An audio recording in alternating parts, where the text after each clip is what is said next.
a la mesa renacentista del segundo coloquio de tradición clásica.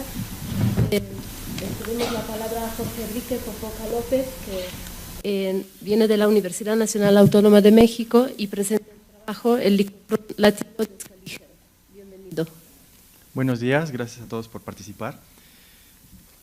El licofrón latino de Escalígero. Es bien sabido que el mundo antiguo nos ha llegado parcamente, por fragmentos que con mucha paciencia han sido reconstruidos a lo largo de los siglos, por obra de múltiples y variadas manos, monjes de profunda devoción y pecaminosa curiosidad, copistas a veces ignorantes del significado de las palabras, estudiosos y eruditos de los más variados calibres, filólogos alemanes, británicos, franceses y de otras tantas nacionalidades, también historiadores y críticos del arte. Todos se han empeñado en echar los cimientos, erigir los pilares y esculpir las gárgolas de esta exuberante catedral gótica que llamamos antigüedad clásica. Pero como toda catedral que se respete, por sus magníficas dimensiones y su excesivo peso, nuestro conocimiento de la antigüedad alguna falla tenía que tener. Nos enfrentamos a inmensos vacíos en la literatura, que por derecho deberían llamarse mares y no lagunas. Nos encontramos confundidos de frente a textos que están armados como si fueran rompecabezas, y para colmo, tenemos un exceso de nombres de los más disparatados autores, de los que nos quedan a lo más 3 o 4 palabras. En este mundo de misterios irresolubles y verdades incontrovertibles, no faltan las cosas que provocan estupor. Por ejemplo, tenemos uno de los textos griegos que más complicaciones han provocado en las últimas décadas, y del que hablaremos aquí. Se trata de la Alexandra, el poema oscuro, como lo llama la Suda, la famosísima enciclopedia de época bizantina. Hasta finales del siglo XIX era posible presumir de un conocimiento, por así decir, suficiente sobre el autor, pues igualmente la Suda y algunas otras fuentes nos proporcionaron valiosa información. Tenemos un nombre, Licofrón de Calcis, un siglo en el que vivió, el IV a.C., el ambiente en el que se desarrolló como poeta, la corte de los Ptolomeos, el trabajo con el que se ganaba la vida, erudito empleado en la biblioteca, así como los títulos de algunas obras dramáticas suyas y de un catálogo de los cómicos que se podían leer en Alejandría, recopilado por encargo del faraón. Ovidio, en Ibis, 531, nos informa que un tal Licofrón, que gustaba de usar los coturnos, un coturnatum, es decir, que era autor de tragedias, murió de un flechazo. Si en una guerra o en una riña, no lo sabemos. Estacio, en Silves 5.3, 157, lo tilda de oscuro, adjetivo que suena ya al autor del poema oscuro que anuncia la Suda.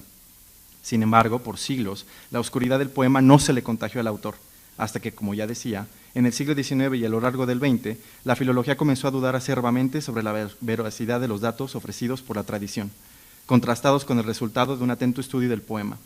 Este, de 1474 versos en trímetro yámbico, es un repaso del ciclo épico de la guerra de Troya, desde el día en que París zarpa con rumbo a Esparta para desgracia de su pueblo, hasta la venganza final de los troyanos, bajo la forma de Roma y sus legiones. La voz del poema es Casandra, a quien también se le conoce como Alexandra.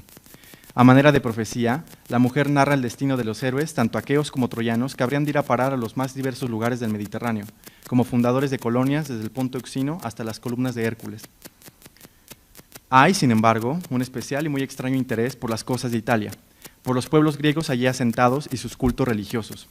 Esto, junto con la mención de Roma como futura vengadora de los troyanos, dato que por supuesto tiene la B de Virgilio, llevó a los filólogos a la duda, al debate y a la desesperación. Se ha propuesto que el poema no es de Licofrón, quien sí existió, pero nada tuvo que ver con Alexandra, o que ésta sí es de Licofrón, pero toda la información biográfica al respecto de él es errónea. O bien, sí habemos Licofronem, ese que nos dice fuentes, y es más bien el poema el que está lleno de interpolaciones de época romana y de muy mala fe. Hoy día no hay consenso, pero una teoría tiene todas las de ganar, que el autor vive en el siglo III a.C., que no residió en Egipto y que definitivamente admiraba a los romanos. En cuanto a la oscuridad del poema, el mote le viene por la abundancia de palabras raras empleadas, algunas inclusive invención, por cuanto sabemos, del autor mismo. Y digo algunas, pero en realidad son casi 1500 las rarezas, de las cuales casi 400 son por completo inusitadas. A esto se le llama hapax o protolegómena. Además, hay constantes referencias a versiones de mitos francamente extrañas, como que Odiseo murió en Italia a manos del hijo que tuvo con Circe, Telégono, quien se casó luego con Penélope, mientras que el hijo de Odiseo con esta, es decir, Telémaco, terminó contrayendo nupcias con la madre de su medio hermano, Circe. Estas versiones en ocasiones son del todo inexistentes en la restante literatura griega. Por añadidura, hay numerosos datos etnográficos, culturales y cultuales de los griegos en toda la cuenca del Mediterráneo. Ya desde tiempos helenísticos y por supuesto bizantinos, esta dificultad lingüística e interpretativa fue pretexto para redactar comentarios, perífrasis y escolios a la menor provocación. Cuando el poema griego llegó a la Europa latina, siglos más tarde, después de la dramática caída de Constantinopla y el éxodo de los eruditos bizantinos que se llevaron a sus autores favoritos bajo el brazo, Licofrón causó estupor en las flamantes cátedras de griego recién inauguradas en las universidades. La Editio Princeps la hizo el gran editor de la época, Aldo Manuzio, en el 1513, en un volumen que incluía a otros 3 escritores, Píndaro, Calímaco y Dionisio Periegeta. 3 ediciones más salieron a la luz en el curso del siglo XV. En 1546, Arnoux de Long publicó en Basilea un volumen con el poema y el comentario de Isaac Tzetzes, un monje bizantino. Y apenas un año después, Jacques Bogard puso en circulación su edición con solo el texto de Licofrón, impresa en París. Sin embargo, el primer intento sistemático de realizar una edición con comentario y traducción en latín se hizo hasta 1566, de mano de un jovenzuelo llamado Wilhelm Canter, quien invitó a colaborar en el libro al que más tarde sería el soberano de la erudición de aquella época, Joseph Justus Scaliger. Joseph nació en 1540, hijo de Julio César Scaliger, reconocido latinista italiano exiliado en Francia, consagrado como el mayor exponente de la física aristotélica de ese siglo. Desde niño, Joseph recibió una educación basada en el latín. A diario copiaba los versos que el padre, hábil poeta en lengua latina, le dictaba, y era obligado a componer y recitar un discurso diferente cada día. Algunos años más tarde, tras la muerte del padre, Joseph se mudó a París para estudiar griego en la universidad, en la Sorbona. Pero pronto descubrió que las clases no le servían de nada, así que decidió encerrarse en su habitación, en donde leyó con voracidad todo lo publicado en griego para ese entonces, primero toda la poesía y luego la prosa. Después se dedicó a viajar por Italia e Inglaterra, como acompañante de Louis Chastigné, señor de la Roche-Posay, quien sería su más grande amigo y protector. En algún punto de este periodo aprendió también hebreo y árabe, y se convirtió al protestantismo, hecho decisivo que lo separó definitivamente de los estudios clásicos que dictaba la Iglesia Católica, y que le permitió incursionar en propuestas osadas. Cuando regresó a Francia, estaban en curso las sangrientas guerras de religión, que lo forzaron a huir primero al Delfinado, al sureste del país, lugar en donde aprendió todo lo que conocía sobre el derecho romano junto al gran especialista de la época, Jacques Cujas. Luego pasó a Ginebra, en donde se dedicó a estudiar y a dar clases. De 1574 a 1590 se dedicó a una ingente y abrumadora labor de edición, coronada con la publicación del De Emendatione Temporum en 1543. En esta obra, por primera vez desde el Chronicon de Eusebio de Cesarea, se hicieron coincidir cronológicamente los acontecimientos de la historia antigua a partir de fuentes árabes, hebreas, romanas, griegas, persas y de otras culturas que estuvieron al alcance de Scaliger. En 1591 se le ofreció la dirección honorífica de la Universidad Protestante de Leiden, en las Provincias Unidas, hoy Holanda, desde donde podría dedicarse confortablemente a sus actividades, sin la presión de la Iglesia Católica francesa. En dicha ciudad reconstruyó el Chronicon de Eusebio de Cesarea, que se creía irremediablemente perdido, y con él escribió el Thesaurus Temporum, una obra masiva que continúa la línea del De Emendatione Temporum, pues allí se consignan largas tablas de datos cronológicos de las más diversas fuentes. Este hecho le valió ser considerado, hasta hoy en día, el fundador de la ciencia de la cronología, ya que fue la primera vez en la historia que alguien conectó las tradiciones típicas europeas con las tradiciones de otras civilizaciones. Scaliger, respetadísimo entre sus colaboradores y amigos, pero profundamente despreciado por los jesuitas y otros grupos en Francia, murió tranquilamente en Leiden en 1609. Regresemos a 1566, cuando Joseph Scaliger tenía apenas 26 años. La Alexandra que editó su amigo Canter en esa fecha ya incluía una traducción al latín, hecha por el editor. La razón por la que se incluyó una segunda traducción nos la dice el mismo Canter, en el prólogo al libro. Traduzco. Hemos conseguido que la Casandra de Scaliger, experto de la antigüedad y de ambas lenguas clásicas, traducida en versos que reflejan su sabiduría, haya sido publicada junto con la nuestra, a fin de que no solo los poco instruidos, para quienes este trabajo nuestro está pensado, sino también los muy conocedores saquen provecho de este poeta. En esta versión, lector nuestro, encontrarás el texto traducido exquisitamente, con los versos hechos a la medida de la seriedad de la tragedia, así que podrás reconocer con toda claridad al licofrón griego en el licofrón latino. Y además, te darás una idea de qué esperar en el futuro de nuestro amigo Scaliger, erudito hijo de su no menos erudito padre. De aquí se deduce entonces que la traducción de Canter estaba dirigida para los que sabían más bien poco de griego, mientras que la de Escalígero tenía claras intenciones literarias. Esto se hace de inmediato evidente por dos cosas. La primera, la descripción que se hace en la portada del libro de la traducción, Licofronis Alexandra Carmine expresa, la Alexandra de Licofrón traducida a manera de poema, y la segunda, la configuración misma de dicha traducción, que tiene idéntico número de versos que el original, 1574, y el mismo metro, trímetro yámbico.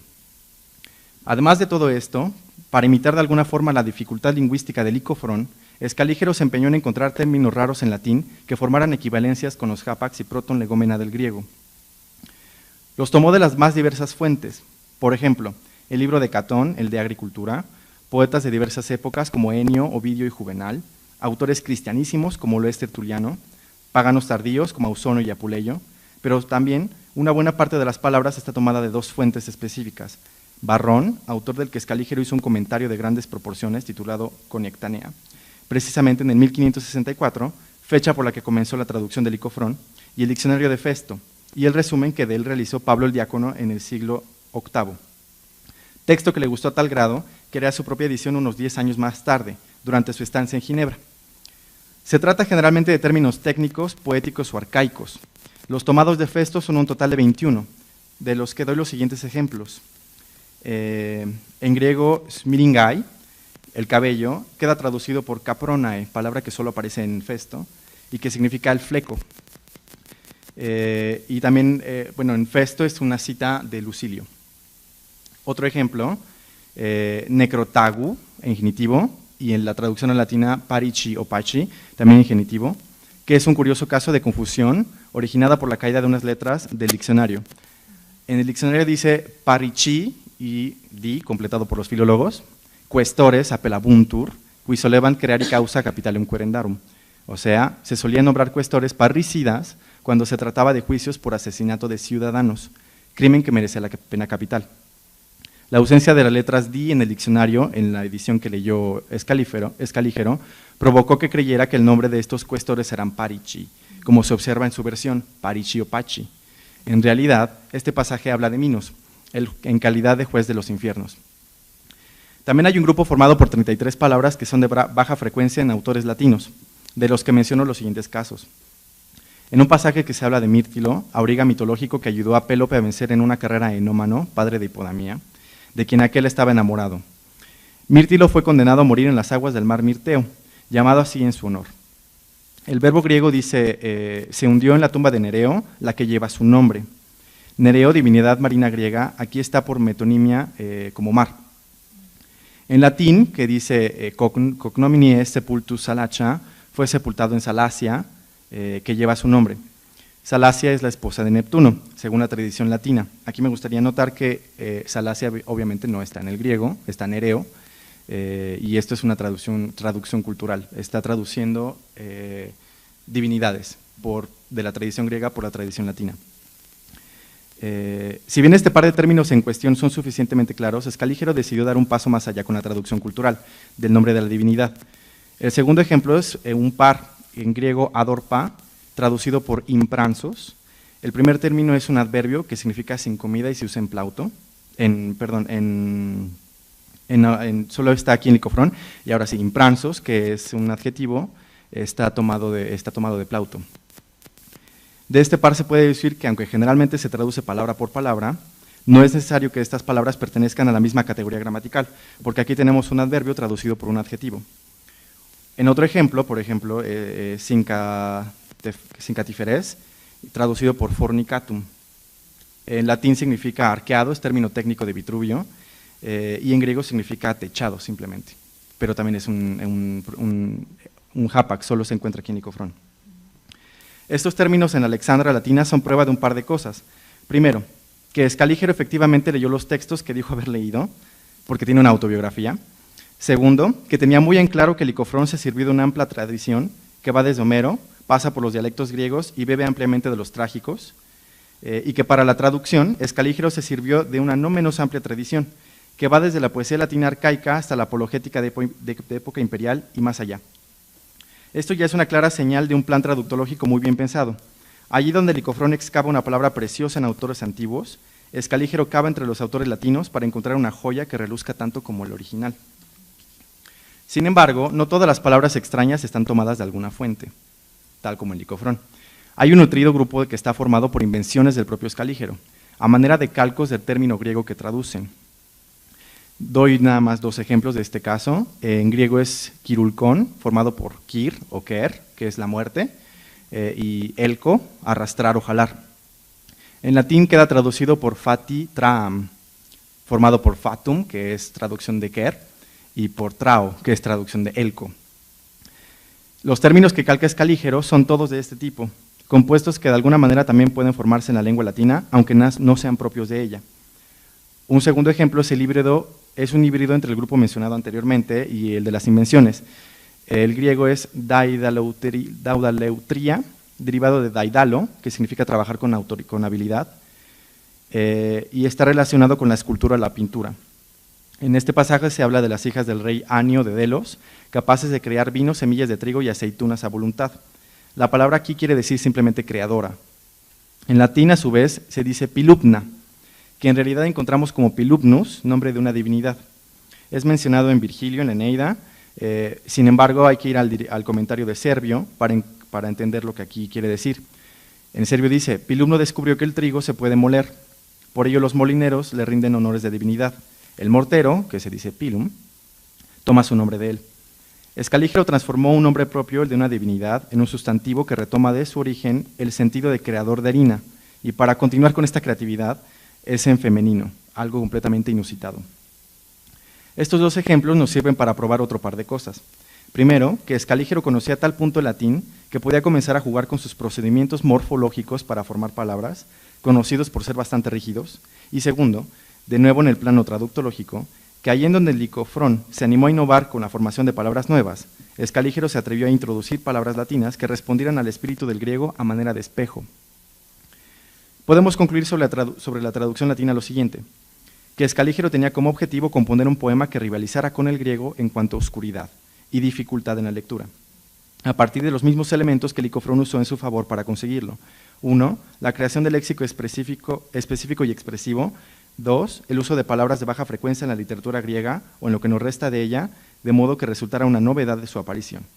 Licofrón, como Apolonio, Calímaco y otros autores helenísticos, echó mano del vocabulario homérico más extraño y precioso, o de palabras que se hallan únicamente en los trágicos.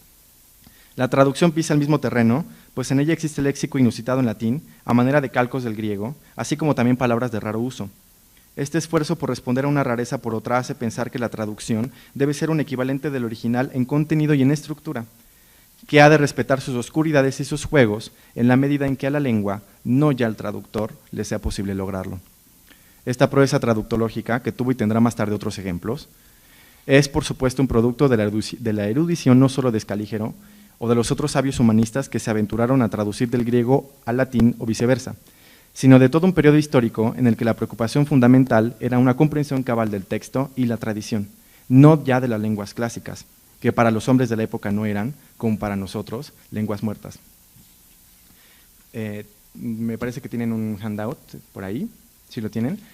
Me gustaría que viéramos la primera parte al respecto de los hapax para que quedara un poco más claro qué es un hapax y un protomlegomenon.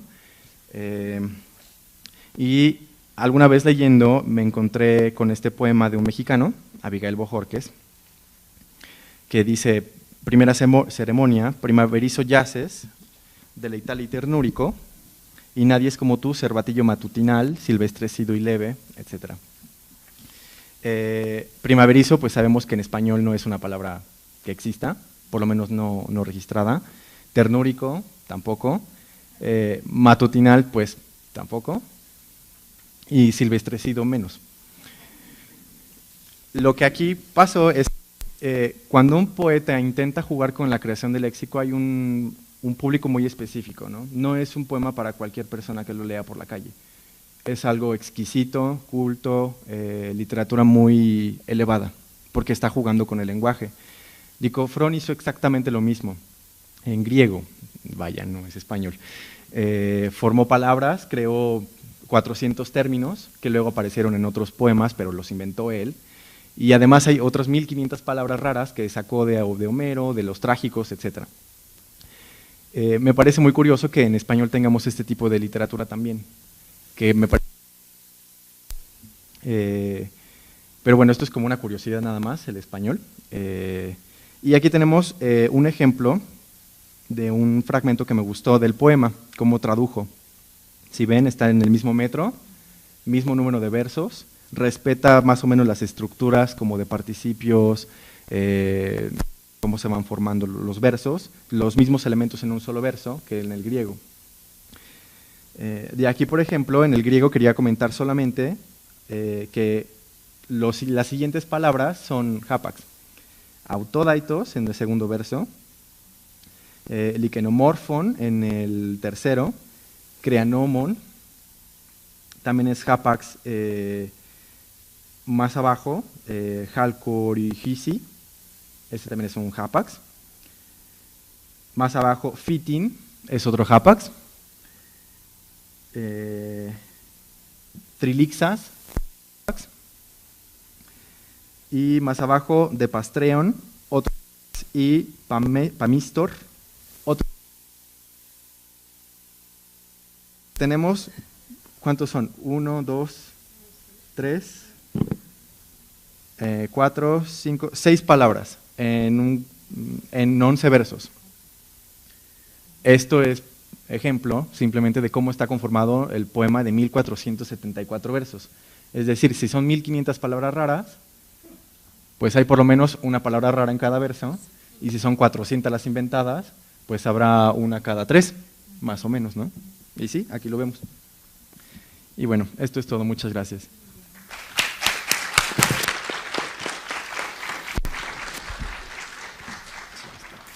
Muchísimas gracias, Jorge, por esta interesante ponencia. Si les parece bien, dejamos los comentarios y las preguntas al final para dar paso al siguiente ponente, y le damos la bienvenida a Pedro Emilio Rivera Díaz, también de la Universidad Nacional Autónoma de México, y nos presenta el trabajo Los poemas griegos de Erasmo de Rotterdam. Bienvenido.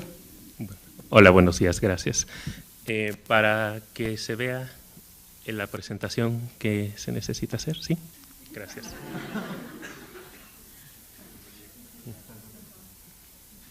Ahí está, bueno. Si alguien curiosamente se preguntara si Erasmo de Rotterdam, el gran prescriptor de la prosa latina de su época, con obras como De Copia Rerum ac Verborum, ¿sí me escuchan así? Sí, mejor. De Rerum ac Verborum, de Conscribendis Epistolis, o incluso su libro de Ration Studi, escribió poemas, no digamos griegos, sino latinos, tal vez dirá, pues ¿cómo puede ser posible?, ¿no? Él fue un prosista, no fue un poeta. Y sin embargo, Erasmo se consideró a sí mismo no solo un escritor de prosa, sino también de poesía. Bueno, nada más para tener unos cuantos datos para que ustedes también lo sigan. Erasmo nace entre 1466 y 1469. La crítica nos dice que ahora nació en 1466, pero la tradición siempre nos ha marcado que él nació en 1469. Lo que sí sabemos es justamente su fecha de muerte, que fue en 1536. Por lo tanto, Erasmo está activo en la última década del siglo XV y los primeros 35 años del siglo XVI. Bueno, Erasmo, él mismo nos dice en sus epístolas, en sus cartas, que cuando él era joven, él se sentía más propenso a escribir poesía que escribir prosa, como lo tenemos justamente, bueno, ahí sí se ve un poco más claro, en el primer tomo de sus obras, de sus cartas, que ahí dice, primum recensebo, que carmine scripserim ad quod studium puer eram propensior. O sea, él, acuérdense que para la antigüedad, y sobre todo también, bueno, y también para ellos, puer no solamente es un niño de unos 5, 6, 7 años, sino que también a veces considera un adolescente. O sea, que cuando era un adolescente él se sentía más propenso a escribir poesía que a escribir prosa. Y bueno, en esa misma carta justamente ya es de 1523, que él ya está viendo un Erasmo viejo lo que hizo desde el principio, dice, uno, que se sentía más propenso a escribir poesía que prosa, y dos, nullum autem carminis genus non tentavi, o sea que él no intentó, él no dejó de intentar ningún tipo de metro, como vamos a poder ver después, más adelante. Y bueno, ¿cuál fue, sin embargo, el género que más le gustó y el que más ejercitó? Que justamente fueron los epigramas. Y ahí dice justamente en esa misma carta que él le gustaban los epigramas y que incluso cuando estaba bebiendo ahí con sus cuates se ponía a componer poesía. Entonces ahí lo mismo dice, ahí está rememorando todo eso. Bueno, Erasmo, sabemos que hay varias divisiones entre Erasmo y el griego cuando él era a lo largo de su vida. Podemos distinguir antes de 1495, esto es antes de que él empezara a estudiar teología en París, que solamente estudió los rudimentos, aquellos pequeños rudimentos que se pueden encontrar como en el Doctrinalia de Alexander de Villadey o en Everardo Gresista, ¿no? Y también de algunos de sus profesores como Alexander Hegius, que aunque él no le enseñó como tal, sí, por lo menos escuchó algunas veces a Alexander Hegius. Después tenemos una época que es justamente cuando él está como estudiante de teología en París, donde conoce a personas, primero como Thomas Gray y Roberto Gagin, que él va a ser después su impulso para que esa pequeñita obra que son los Adagia, de 818 versos, se transformará en 3.264 hasta las últimas ediciones de más de 4.000.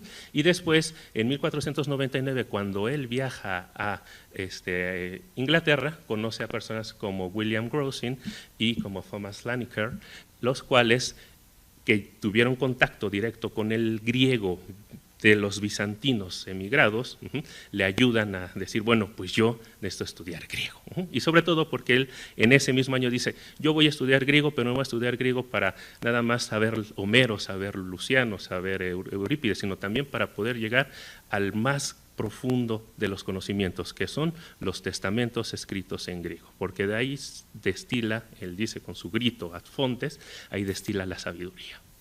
Luego, cuando regresa nuevamente a París para terminar sus estudios, ahí es la época entre 1500 y 1502, cuando él se pone a trabajar, a estudiar, pero justamente ¿qué pasa? Un estudiante generalmente que no tiene dinero. Entonces, él lo dice en una carta a 1500, ad grecas literas totum animum appliqui, statimum pecuniam pero grecos primum autores, deinde, vestes emam. Aquí no pone, en vez de vestes, no puso quibum, pero por lo menos dice, bueno, yo para estudiar necesito libros y la única manera de conseguir libros es comprándolos. Entonces, primero voy a comprar libros y luego voy a comprarme vestimentas. Entonces, en esta época es justamente cuando él empieza a trabajar mucho, él no, como justamente no tiene dinero para tener los dos, tampoco tiene dinero para un profesor particular, por lo tanto, él dice, yo lo que hago para aprender griego es traducir del griego al latín y del latín al griego. Y esa es la manera en que yo tengo para poder no solamente leer, sino también para poder comunicarme y escribir en griego. Luego, después, entre 1502 y 1506 es su etapa en la que él concluye y perfecciona en un momento su estudio, donde él se siente satisfecho.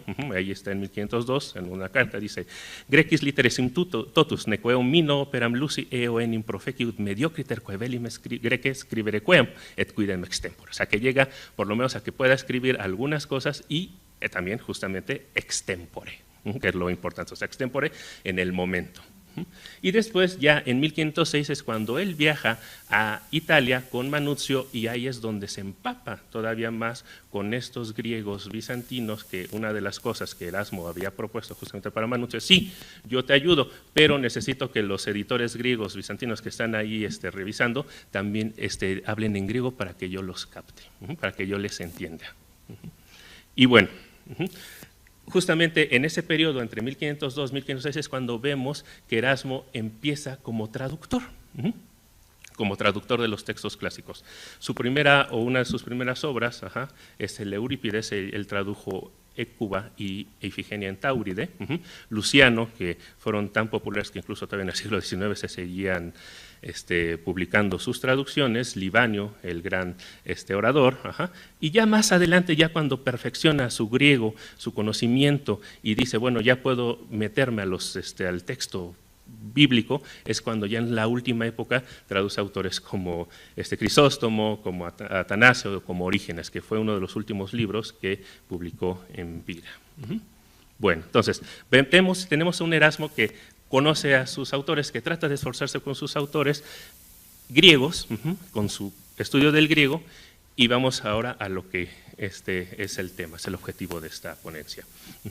Erasmo publicó y escribió poemas en latín, sobre todo, y unos cuantos en griego. Las ediciones modernas de las cuales tenemos la colección de estos poemas, o sea, justamente de estos poemas, los tenemos en dos, porque hay parecen tres, pero ahorita hablamos. La primera de Regic a mediados de 1956, que son el primer intento de coleccionar los textos, de colegirlos y de darles fecha, y la segunda, que es justamente la edición de Vredeveld, me perdonarán si no lo puedo pronunciar bien, porque no sé cómo se pronuncia bien, pero que en los Collected Works of Erasmus, que son las traducciones del latín al español, al inglés, de la obra, él fue el editor, y no solamente están los textos, no solamente está la traducción, sino que también están los textos latinos. Estos mismos textos latinos, como los tenemos, los encontramos en la edición de la ópera Omnia moderna de Erasmo, que es la colección de Ámsterdam, en el tomo 1.7. Entonces, ese es donde nosotros nos vamos a enfocar y es de lo que vamos a hablar. Esta colección tiene 144 poemas. De estos, 134 están adscritos a Erasmo, dicen estos son de Erasmo, los últimos 10 dicen son dudosos, no sabemos si son de Erasmo. Pero los griegos afortunadamente están adscritos a Erasmo y son solamente 7 poemas. De esos 134 son 7 poemas y pongo más uno, ¿por qué? Porque un poema es una estrofa de un ludus en el Convivium Poeticum de Erasmo en el 1523, entonces nada más lo vamos a tener para algunas cuestiones, para cuando hagamos el análisis de la lengua de Erasmo en griego, pero son 7 como tal más una estrofa. Bueno, entonces vamos a ver los aspectos generales de estos 7 poemas más la estrofa. Bueno, antes que nada, para que vean, Erasmo, en todos sus poemas, los metros ya más usados, ya tomando en cuenta el griego y el latín, son el primer lugar, son el dístico elegiaco, con 60 poemas tienen dístico elegiaco, luego le sigue el scenario iámbico, acuérdense que Erasmo se aprendió de memoria todo Terencio, entonces por supuesto que tiene ahí bien meditado su escenario. Y luego tenemos el hexámetro, el decasílabo falesio y por último el tetrámetro trocaico cataléctico. Bueno, entonces esto ya es incluyendo griego y latín. Ahora vamos a los poemas griegos. En esta tabla ustedes tienen el número asignado al poema, luego tienen la fecha de publicación y luego tienen el metro. Si se dan cuenta, en estos 7 poemas el metro que más prepondera es el trímetro iámbico. Luego tenemos uno en tetrámetro trocaico cataléctico, uno en hexámetro y uno en dímetro iámbico. Y vean, ¿de qué fecha es? De 1502. Entonces, por lo menos Erasmo ya cuando empieza a estudiar bien griego, ya para finales dice, ok, ya tengo por lo menos un conocimiento mediocre de la lengua, ya puedo escribir algunas cosas. Bueno, ahora tenemos lo mismo, tenemos el número, pero tenemos alguna característica.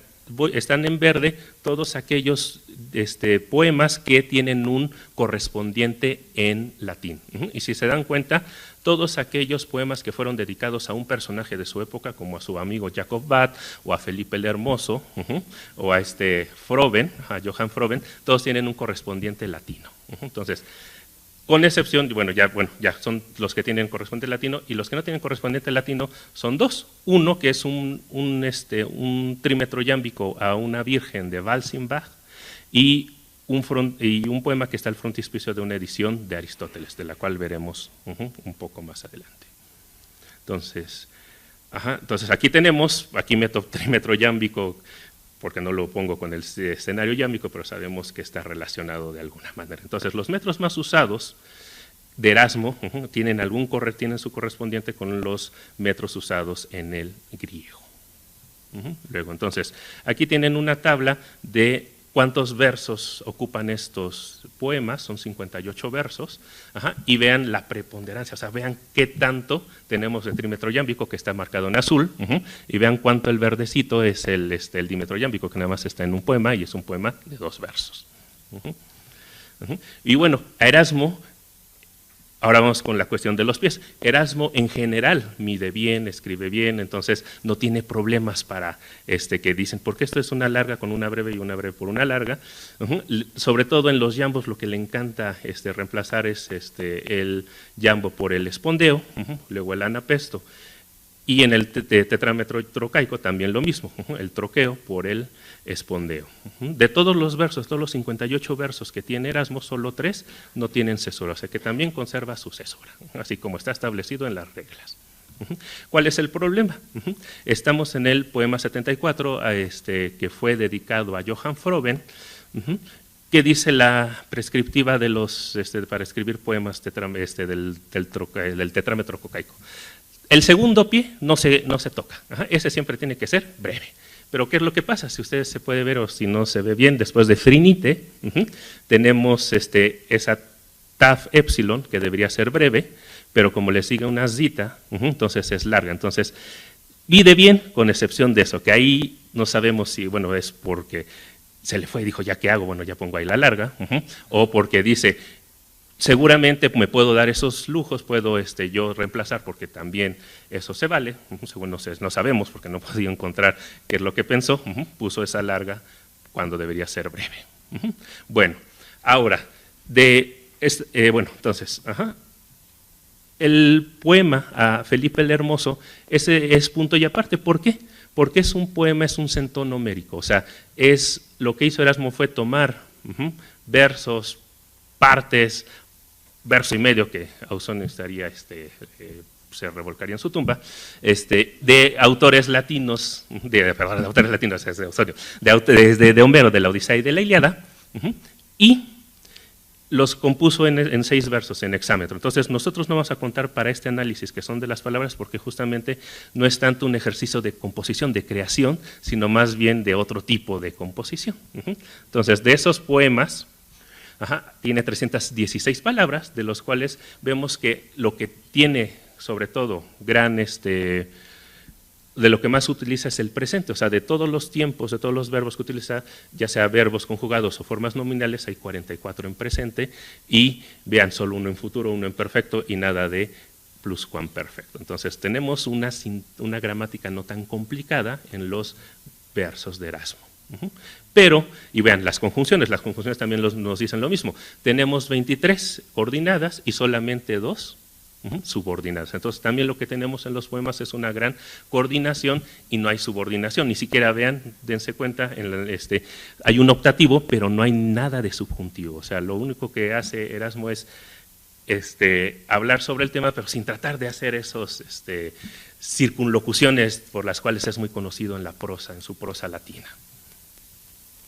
Bueno, entonces vamos al griego de Erasmo. De las 316 palabras, 282 tienen alguna correspondencia con el griego ático prescriptivo, con el griego ático de las gramáticas, y de esas que no tienen las dividí en 3. En primero, las únicas, las que tienen alguna, que son gramaticalmente jónicas o solamente las tenemos en poesía, aunque estén en autores como Eurípides, las posteriores a la época clásica, y las recientes. Vamos a ver, bueno, del jónico la poesía, vean, tenemos las formas que los lectores de Homero podrán darse cuenta: theaon, unoma, cleos, refra, enferi, proféstero.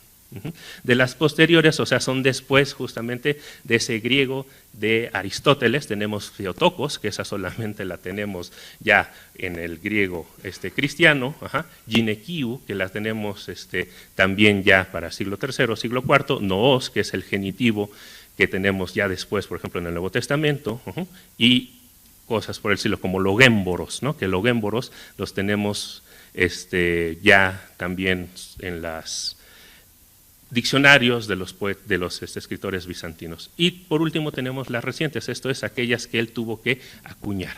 La primera Bueno, la primera justamente son nombres, que justamente no hay un batos griego, entonces tiene que poner el nombre transcrito al griego, pero las que me interesan son las que están marcadas en negritas, una que es Palinfie y la otra es Crisémboros. Esas son acuñaciones de Erasmo, porque ninguna aparece en el corpus ni antiguo ni bizantino, pero Palinfie viene del griego palinfis, que es justamente volver a nacer, o que vuelva a nacer, y que está, por ejemplo, en el pseudo-luciano, o Crisémboros, que es una acuñación de una palabra que ya existe, como es Logémboros, que tiene la última abajo. Y bueno, vean, todo es ático con excepción de unas cuantas. Ok, bueno. Entonces, esto es en cuanto a general. Vamos a tomar nada más unas cuantas cosas particulares de los poemas, no vamos a ver todos, porque si no, no nos da tiempo, sino las más interesantes. Tenemos el Carmen 16, que es un epitafio a Jacobab, a su amigo, su gran amigo. Lo más probable es que él lo haya hecho este poema a finales de 1502, julio, él muere en julio de 1502, y tiene un poema que está en latín, vean, es el 17, que también está en dímetro iámbico. De estas, las que están en azul, bueno, ahí no se ve, pero hay unas en azul de las cuales yo me quiero enfocar. La primera es Tharcio. Si se dan cuenta, dice, Jacobe bate, Tharcio. Todo aquel dirá que sabe bien su griego, Tharcio, ¿cómo que Tharcio? No existe Tharcio. Y bueno, el editor de los poemas dice, por razones métricas utilizó Tharcio en vez de Tharsei o Tharse, pero el problema es que cuando uno se pone a buscar en el jónico, la forma que para que fuera Tharcio tendría que ser un verbo no contracto, Tharsome, y aquí tenemos la edición de Heródoto, de Legrand, o sea, la de las bellas letras, y de Godley, y que no, ninguna de ellas puede ser, entonces no puede ser Tharcio, tenemos que ir a buscar otro más. Y es una lectura diferente de la época. Vean, aquí tenemos a Melanchthon, que en 1525 escribe en sus poemas Tharcio, Zizisgar que en Aidao, Domici. Entonces, es una lectura de la época. Entonces, por eso Erasmo puede utilizar Tharcio. Bueno, vamos a dejar esto. Entonces, esto es de la Virgen de Walsimbach. Está en trímetro iámbico, y lo que es interesante de este poema es que él sigue todo lo del himnario bizantino. Vean, aquí tenemos, él toma Lucas 1.28 como modelo, tenemos a Miguel Pselos, que escribe Jere legom theoninfe, Jere eblogimene. Entonces, es costumbre para los bizantinos escribir poemas a la Virgen, a las vírgenes, con trímetros iámbicos. Sigue toda esta tradición, no es clásica, sino es posterior. Bueno, ahí tenemos lo mismo, ahí tenemos otro autor bizantino, y algo que no se marca en la edición de Ámsterdam es que tenemos en los versos Chrysón, Argiron, Timios, Lithos, que ¿qué es lo que hace este poema? Este poema dice, nosotros lo que vamos a hacer es hablar de cómo otros dan oro, dan plata, dan piedras preciosas para conseguir la salvación. Yo solamente con este canto le pido a la Virgen la salvación y tener un corazón puro. Bueno, entonces este clímax, Chrysón, Argiron, Timios, Lithos, lo tenemos ya sea en Corintios 3, en la primera de Corintios 3.12 o en el Apocalipsis 18.12. Entonces, hay cosas todavía que se pueden decir. Bueno, entonces, nada más, una cuestión. Este poema, ok, bueno, entonces ya no lo pudimos decir, pero espero que con esto puedan ver que Erasmo utiliza un uso correcto del griego, generalmente, con excepción de unas cosas que vimos, como el Tharcio, u otras que no pudimos alcanzar a ver. Tiene un conocimiento en general de la métrica griega, tiene una preponderancia del griego ático y tiene un conocimiento del griego, ya sea griego homérico, clásico o posterior. Bueno, entonces eso era todo y les agradezco por su atención. Muchas gracias.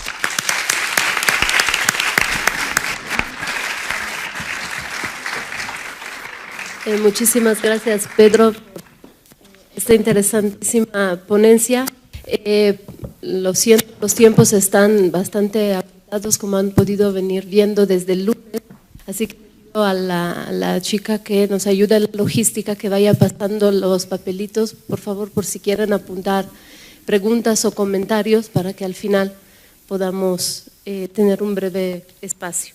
Le doy la palabra ahora a nuestra tercera ponente, Elvia Carreño Velázquez, del Centro de Estudios Clásicos del Instituto de Investigaciones Filológicas. Nos presentará el trabajo Justus Lipsius en Nueva España. Bienvenida. Gracias, buenos días a todos.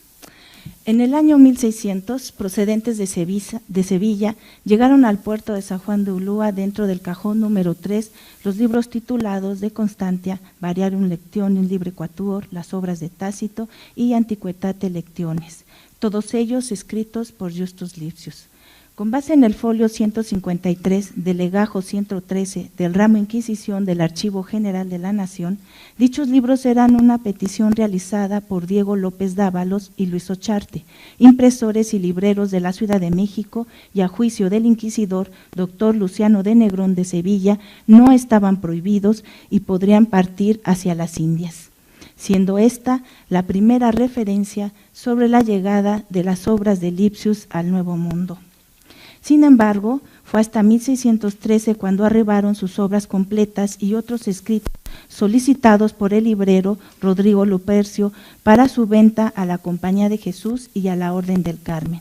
Asimismo, los documentos nos narran que durante el siglo XVII, en cada embarque con cajones de libros, no faltaban uno que fuera de Lipsius, cuyos pedidos por particulares incrementaron en el siglo XVIII, durante el cual se recibieron 218 volúmenes, mismos que se distribuyeron en Puebla, Oaxaca, Guadalajara, Guanajuato y Durango.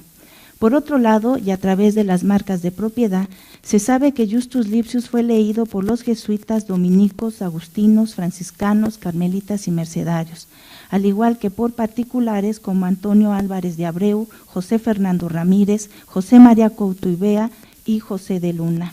También se puede aseverar que sus obras eran parte de los acervos de la Biblioteca Turriana, la Biblioteca Palafoxiana y de la Real y Pontificia Universidad de México.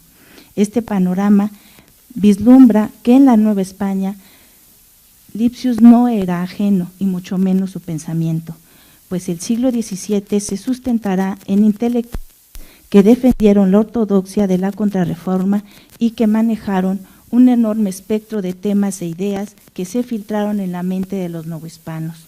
Uno de esos hombres fue sin duda Justus Lipsius, quien, alentado por su experiencia a causa de la guerra en Flandes, ofrece como remedio a la división ideológica de su época la prudencia y no la violencia, la constancia que significaba entereza y resignación del hombre ante la adversidad y una severa devoción por el deber.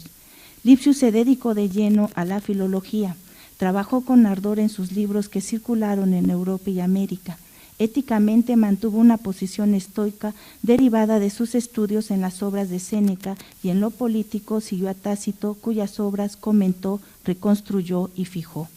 Lipsius no elaboró ninguna teoría sobre el Estado, pero sí proporcionó fórmulas referentes al gobierno y a la monarquía, surgidas más de un compromiso empírico que de una tesis ideal.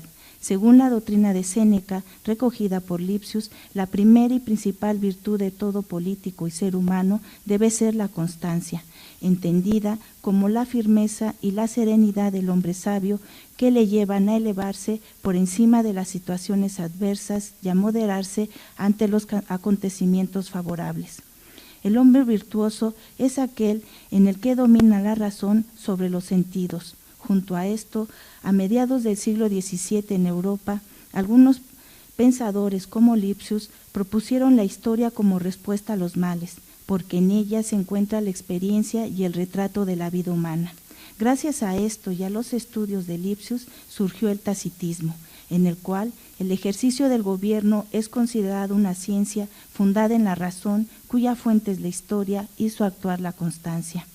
A raíz de esto, en el siglo XVII, las obras lipsianas que trataban el neoestoicismo y el tacitismo no tardaron en cruzar el Atlántico y adquirir vida propia en la Nueva España, pues dieron lugar a la producción y proliferación por todas partes de un sinnúmero de sermones, catálogos de virtudes morales y políticas, espejos de príncipes o bien teatros de virtudes que desarrollaron ideas emparentadas.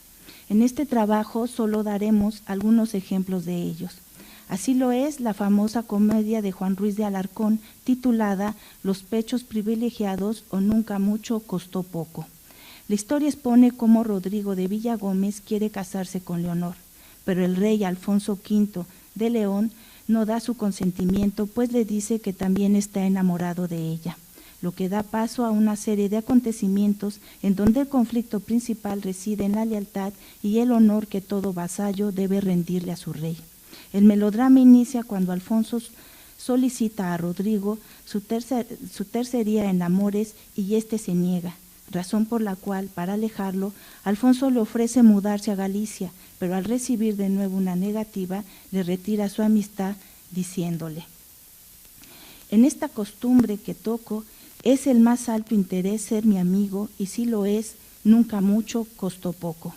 Este condicionamiento de la amistad surge del deseo de Alfonso por la posesión, es decir, sus acciones se determinan por su naturaleza pasional. Al contrario, rechazado por el soberano, Villagómez contesta: en estas desdichas toco de la virtud el valor, y si es ella el bien mayor, nunca mucho costó poco. La dualidad del proverbio evidencia el trasfondo estoico de la comedia en el conflicto entre la razón y la pasión. Vemos que la conducta de Rodrigo Villagómez deriva de un claro sistema jerárquico de valores donde la constancia es el mérito mayor. Debajo de ella se encuentran los conceptos nobiliarios del honor y la lealtad, a los cuales subyacen el amor y la amistad. La virtud cuesta, de acuerdo con los antiguos griegos, y solo en la constancia se llega hasta ella. En este sentido, el noestoico Justus Lipsius afirma que la constancia es un recto e inmutable vigor de ánimo que no se pierde ni abate con los sucesos exteriores o fortuitos. El vigor lo entiende como la opinión que se engrandece con el juicio y la recta razón. Recordemos que el rey Alfonso le ordena a Rodrigo retirarse de la corte y callar los motivos, lo que obliga a Villagómez a cancelar su compromiso nupcial sin ofrecer explicación alguna. Impelido por la lealtad, el galán se aleja exponiéndose a perder a su amada por la rigurosa ley del silencio. En respuesta, Leonor le reprocha y exige una explicación. Rodrigo le reitera que la ruptura del compromiso no parte de la mudanza a Galicia, pero insiste en que no puede revelarle los motivos. El mandato del rey destruye los planes de la pareja. La distancia o paradoja entre las verdades subjetivas de nuestros personajes es el espacio donde se establece el carácter de Villagómez, pues la verdad de éste surge de la estructura jerárquica de un sistema de valores, la constancia, la lealtad y el amor, que no le permiten revelar sus motivos ni cambiar de conducta, mientras la verdad de Leonor parte de la ofensa y del rechazo. Rodrigo acepta que sus infortunios son a causa de la soberbia y la injusticia del soberano. El silencio se torna entonces en un recurso que da pie al escepticismo amoroso. La dama se convierte así en la representación del proverbio: lo que mucho vale, la constancia en la virtud, mucho cuesta, es decir, el sacrificio de lo amado. Frente a esta realidad, es claro que el aparato conductual de Rodrigo descansa sobre su sustrato no estoico, pues es virtuosa a pesar de los embates del rey y los reproches de Leonor, lo que es un reto a la constancia de Rodrigo, cuya solidez demuestra el alto carácter del protagonista, quien nunca cede a causa de su recta razón que no le permite anteponer su amor a la lealtad. Es así como el conflicto moral del protagonista se resuelve siempre en favor de la conducta virtuosa bajo los preceptos lipsianos. Las obras de Lipsius ayudaron a fundamentar varios conceptos históricos, morales y sociales en la Nueva España. Ejemplo de ello es Carlos de Sigüenza y Góngora, quien no solo representa el humanismo y el estoicismo novohispano, sino también la búsqueda de las tradiciones indígenas y su integración en la historia universal. Así se aprecia en su Teatro de Virtudes, en el cual anhela crear una historia de la Nueva España con base en fuentes literarias y pictóricas prehispánicas y europeas, que a su vez sirva de espejo a los señores virreyes y se incorpore en la historia universal. La recepción de Lipsius dentro de este aparato iconográfico que representaba el glorioso pasado de México, se encuentra en el tablero central de la tercera calle, en donde se representa a Ixcoatl, cuarto rey de los aztecas, que ensanchó y consolidó el imperio azteca, por el cual personifica la prudencia. Y en palabras de virtud que más deba resplandecer en los príncipes que la prudencia, o por ser un agregado de todas, o por inmediación, que tienen al origen supremo de que dimanan. Después de la virtud, dijo Justus Lipsius, cuya cabeza es la religión o la piedad, la prudencia es necesaria al príncipe y a los encargados de los asuntos de la república. En el último tablero de la fachada se encontraba Cuauhtémoc, elogiado por Sigüenza con la virtud de la constancia. Pues para Justus Lipsius la constancia es la serenidad del hombre sabio que le lleva a elevarse por encima de las situaciones adversas. Cuauhtémoc fue el último emperador azteca torturado por Hernán Cortés, untándole aceite en los pies y manos para luego ser expuestos al fuego con el propósito que le dijera en dónde se encontraba el tesoro de la gran Tenochtitlan, lo cual nunca supo por la boca del emperador azteca. Los escritos de Lipsius circularon en todos los hemisferios, en las bibliotecas americanas estuvieron presentes y se leían deleitosamente. Sin embargo, provocó en el año de 1647 una viva reacción en el ánimo de los humanistas criollos. Este es Lobainum sibi opidi ed Academiae eius scriptio libri 3, cuyas aseveraciones sobre la barbarie de los americanos y la ausencia de toda mención a los centros culturales, el esfuerzo y producción intelectual de los nacidos en el Nuevo Mundo disgustó a Diego de León Pinelo, quien como réplica al trabajo de Lipsius redactó una obra igualmente en latín que tituló Hypomnema Apologeticum pro regali Academia Limensis in Lipsianum Periodum. En ella, León Pinelo hace un balance nutrido y vigoroso del desarrollo cultural hispanoamericano. En sus páginas se encuentra un inicial sentimiento nacionalista que mudará en los espíritus electos de nuestro continente.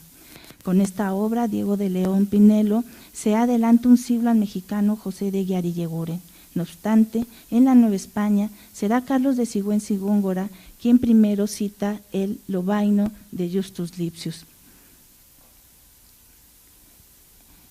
específicamente en su triunfo parténico, en el capítulo 2, en donde habla sobre los centros educativos que siempre han existido en México y se lee. Gozó México de políticas escuelas en su venerable antigüedad, erudición que ignoran cuantos no leyeren con cuidado las mexicanas historias, a lo que no supieren que por noticia que se merece el aprecio, reconociendo debérsela al cronista Gomara. Lo publicó Justus Lipsius al universo de todo, y traduzco la cita. Leo que entre los mexicanos existían escuelas en los templos en la que los ricos, en especial caballeros y señores, enviaban a sus hijos a la edad de 5 años y para esto habían hombres en cada templo. Allí había maestros para adoctrinarlos, para el uso de estos muchachos habían tierras y campos de los que obtenían pan y frutos. Esta referencia será empleada por Juan José de Eguiar Yeyguren en el prólogo 5 de su biblioteca sobre los testimonios de escritores que dan noticia de los colegios y centros de enseñanzas de los indios mexicanos. Es exactamente igual, solamente al final agrega lo siguiente: así, dice Lipsius, cuya autoridad sigue el erudito consejero español don Lorenzo Ramírez de Parado. En Nueva España, varias de las obras de Lipsius, principalmente de Constanti y de Legibus, son citadas con frecuencia. Algunos mencionan su sátira menipea, otros la toman como modelo para redactar obras carnavalescas. Y las sentencias de su rico y variado epistolario serán recursos literarios o lugares comunes. Así, por ejemplo, en el Diálogo de Abril, del padre Vicente López, que se ubica en la Biblioteca Mexicana de José de Eguiar Yeyguren, se lee: ¿No es por ventura vuestro compatriota Lipsius, quien sale del todo verdadero con lo que dice. ¿Quién negará que así como los hombres particularmente, también los pueblos cargan sus propias culpas y sus propias palabras? Yeguren se dedicó durante 10 años a la Biblioteca Mexicana. Es uno de los pocos humanistas novohispanos que ha hecho la defensa más cálida de la herencia indiana en la sangre y en la cultura mexicana. Eguiara dejó claro que toda cultura se forma con aportes intelectuales y espirituales. Por ello, no es tan errado pensar que su Biblioteca Mexicana se vio influenciada por el de Bibliotheca Syntagma de Justus Lipsius, quien inicia su tratado. Son 3 cosas.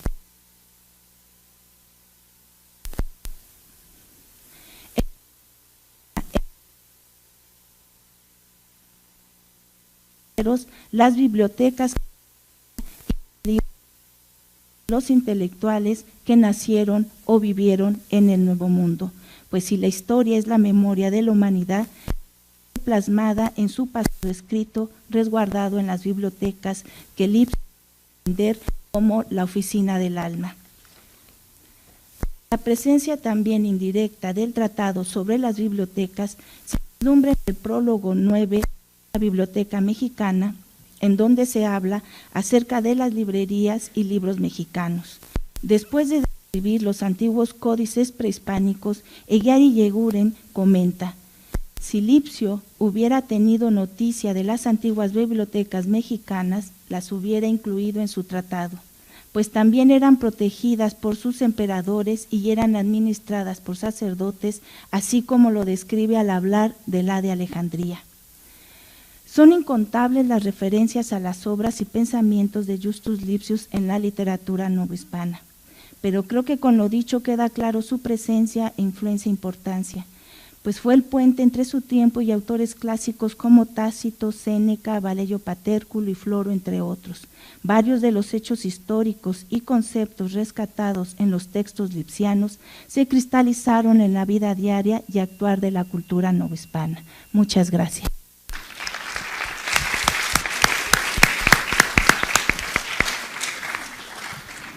Muchísimas gracias, Elvia, por esta ponencia que pues hace de introducción a la mesa plenaria que seguirá. Tenemos todavía unos minutos, así que les pido si tienen alguna pregunta o comentario para nuestros ponentes, que sean breves para que puedan ser 2 o 3.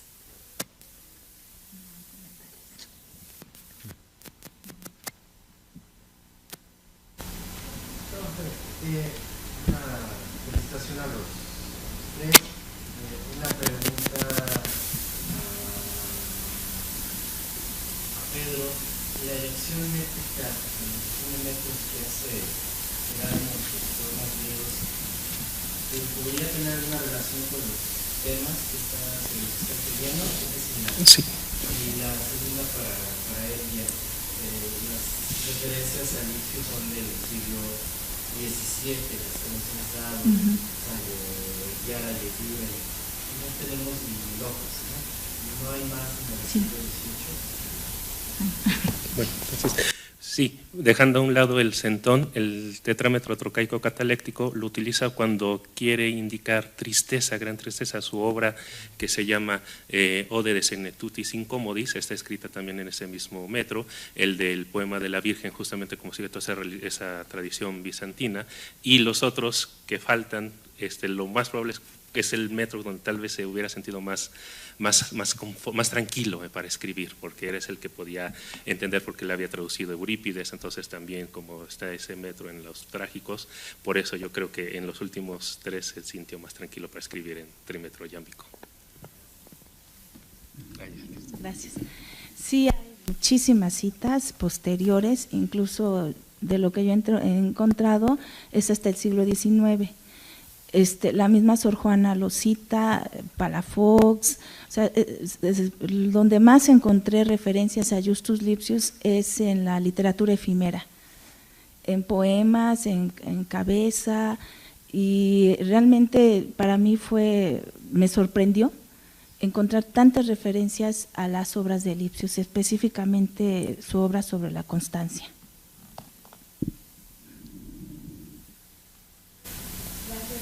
Una felicitación a la mesa que se caracteriza no solo por la juventud, sino por la inteligencia.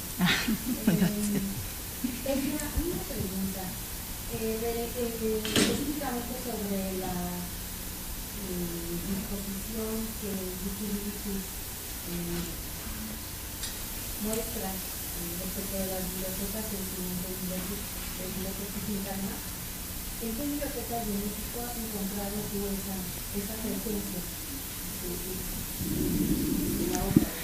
Bueno, el Tratado de Biblioteca y Sintagma principalmente está en las bibliotecas jesuitas, pero igual en la Biblioteca Palafoxiana, y bueno, venían en todas sus obras. Pero este texto no solamente da una doctrina política cultural de lo que debería de ser una biblioteca y para qué sirve, sino también yo lo veo muy reflejado en el capítulo 11, cuando habla sobre las estatuas, que es algo que nos maravilla cuando vemos las antiguas bibliotecas, que estén los libreros, las cenefas, estatuas, y eso lo rescata Lipsius de Asinio Polión. Y eso mismo nos explica por qué está estructurada de esa manera la biblioteca palafoxiana, y al revisar los índices o inventarios de las bibliotecas, por ejemplo la del Convento Grande de San Francisco de México, es la misma disposición. Ciertamente no habla de imágenes ni de estatuas, pero sí la disposición del conocimiento. Entonces, Lipsius está presente aquí, no nada más en el actuar, sino también en nuestras bibliotecas, que cambian toda la estructura visual y también temática. Pues les agradezco muchísimo a los tres ponentes. Esperemos poder leer pronto el resultado de estas investigaciones, cada una de las cuales abre muchísimos interrogantes y muchas cuestiones. De verdad los felicito, ha sido un gusto para mí estar sentada a escucharlos. Muchas gracias.